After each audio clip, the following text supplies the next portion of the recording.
be making a video showing you how to make salted caramel braids. These are from my time at CTY, Civic Leadership Institute, which is a camp where I learned how to make social change. It was actually really cool.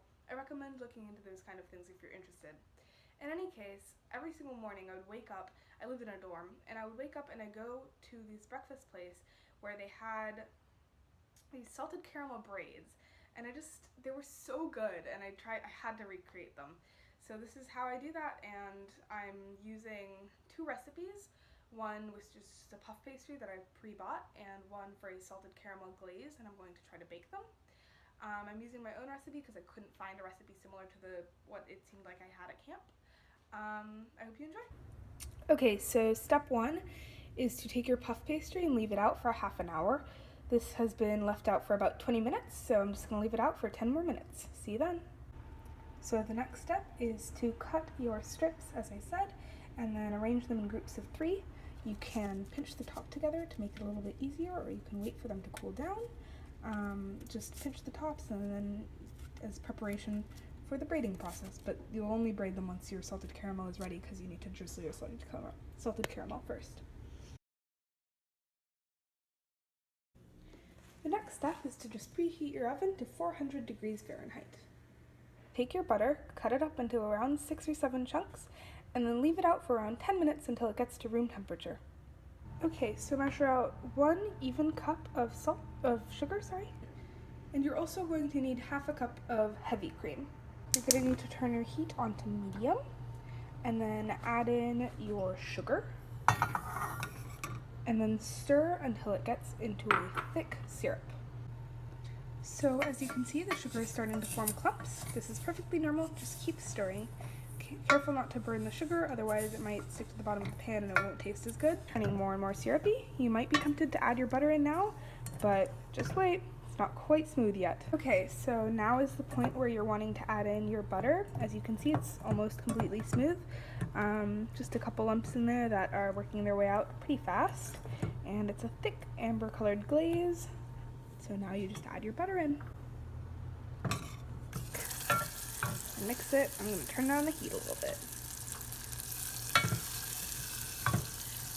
This stuff is really hot, you'll need to be careful.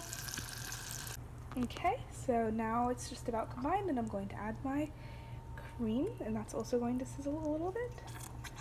And you should just slowly drop that in there. And mix, mix, mix. Just let that boil. You see as that kind of incorporates, it calms down a bit. I'm going to turn the heat up a little, just to let it boil. And really, get those two incorporated so they don't separate. And then at this point, I'm going to add a pinch of salt. I was using unsalted butter. It's recommended to use salted butter because it is salted caramel after all. So I'm just going to add in a little bit of salt. Okay, so now I've removed that from the heat, and I'm just going to add a couple pinches of salt to that to make it into a salted caramel rather than just, a plain old boring caramel. Just some salt goes in there. It says to use about a teaspoon. I'm going to use a bit more than that because my butter is not salted, as I said. And that'll just improve the flavor by spades. And as I said, I'm using sea salt because this is a sea salt caramel. So yeah, just mix that all in. And then let that cool down for a while before you use it. While you're doing this, you can take your puff pastry out of the freezer and let that re-warm a little bit. Okay, so you're gonna wait for your caramel to cool all the way down. As you can see, this one's pretty cool. And then you're going to drizzle it over your braids. So you're just gonna take a scoopful of it, and then you're gonna drizzle it all the way down here and all over your braids. Just make it ooey gooey and delicious, and then I'll show you how to braid it. Alright, so now that you've got it pretty densely drizzled, I would say, you can start to braid. So you're just going to take one of these, and it should be, well, you just do a normal braid on them. Just like this. And then pull that to the side. Now, not a particularly amazing braid. It doesn't need to be perfect.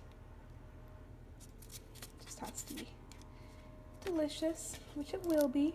And then at the very end, you should leave a bit that's not covered with salted caramel, and you can just pinch that shut. All right, now do that for the rest of them. And then over here, you're going to prepare your glaze. So just crack an egg, and then throw away your eggshells,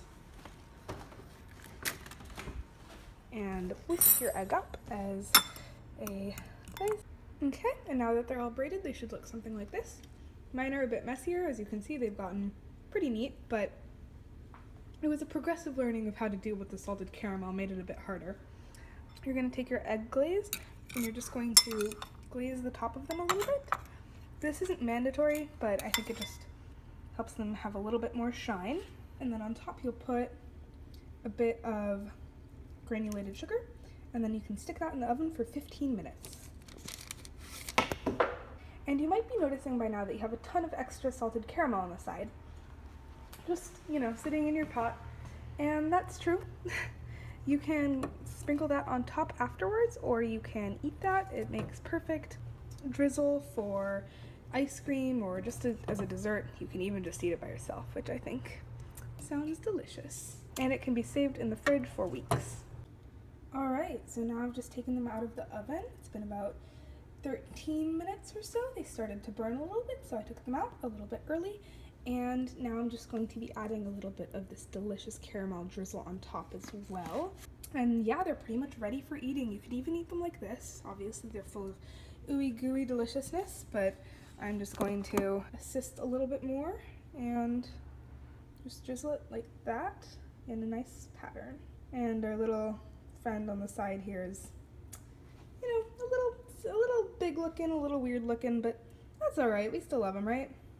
It's okay. And there we go. Time to enjoy your delicious treat. I hope you liked this recipe, and I'm sure you will have a delicious time if you do make it. Please send me pictures at MarbleGray on Instagram and Twitter. Bye!